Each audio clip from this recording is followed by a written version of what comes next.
আল্লামা সাইদি তুমি মরণে শহীদ হয়েছ, তুমি এটাই জানি। ঠিক না বেঠে? আল্লামা সাইদি তুমি মরণে শহীদ হয়েছ, তুমি এটাই জানি। শহীদ হয়েছ তুমি এটাই জানি। কারাগারে কাটালে 13টি বছর, বাতিল কেঁপেছে তোমায় দেখে থর থর। ঠিক না ঠিক?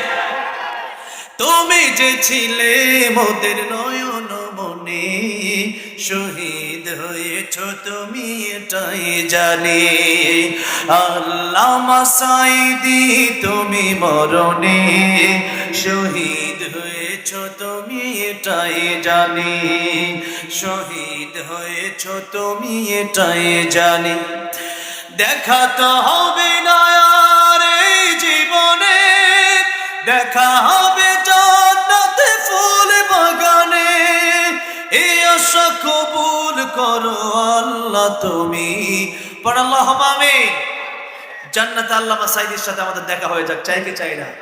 কারণ আমি এই গান যখন লিখেছি তখন আমি হাসপাতালেও শাহবাগেও আমি গিয়েছিলাম আল্লামা সাইদের লাশটা দেখতে। সেখানে জালেমের বাচ্চারা আল্লামা সাইদের জানাজাটাও ঢাকা পড়তে দেয় না। কিন্তু আল্লামা সাইদের জন্য আমাদের ভালোবাসা কমে নাই। তোরা মনে করেছিস আমাদের ক্ষমতা দিয়ে মানুষকে আমাদের দিকে টানবো। ক্ষমতা দিয়ে মানুষকে টানা যায় না, ভালোবাসা দিয়ে মানুষকে টানা যায়। ঠিক না বেঠে? তাই আমরা আল্লামা সাইদের সাথে জান্নাতে থাকতে চাই। ঠিক না বেঠে? তাই আমি লিখেছি, দেখা তো হবে না আর এই জীবনে, দেখা হবে জান্নাতে ফুল বাগানে। এই আশা কবুল করো আল্লাহ তুমি। আমিন। এই আশা কবুল করো আল্লাহ তুমি।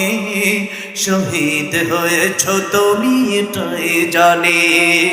আল্লামা সাইদি তুমি মরণি শহীদ হয়েছ, তুমি এটাই জানি। শহীদ হয়েছ তুমি এটাই জানি। আল্লাহ আপনি আমাদেরকে শাহাদাতের মর্যাদা দান করেন। শাহাদাতের মৃত্যু চাই কি চাই না? যেই মৃত্যুবরণ করতে দেরি আল্লাহর জন্য জীবন দিলে জান্নাতে যেতে দেরি না। দুনিয়ার জীবন শেষ আছে তো বিড়ালের মতো 500 বছর নয়, সিংহের মতো 1 ঘন্টা বাঁচতে চায়। মরতে হলে আল্লাহর জন্য জীবন দিতে চায়। ইনশাআল্লাহ আল্লামা সাইদি যেমন তিনি ঈমানের উপর অটল অবিচল ছিলেন, 13 বছর বাতিলের কাছে মাথা নত করেন নাই। আমাদেরও সেরকম আল্লামা সাইদির প্রকৃত উত্তরসূরি হয়ে ঈমানের উপর অটল অবিচল থাকা লাগবে। ঠিক না? ঠিক না বেঠে? বাতিলের কাছে মাথা নত করা যাবে না। ঠিক না বেঠে? আল্লাহ আমাদের ঈমানকে তুমি অটল অবিচল করে দাও। আমাদের ঈমানকে তুমি মজবুত করে দাও। আমাদের ঈমানকে তুমি দামি বানায় দাও। আল্লাহ আমাদের তুমি খাঁটি মুসলমান বানায় দাও। জোরে বলেন আমিন।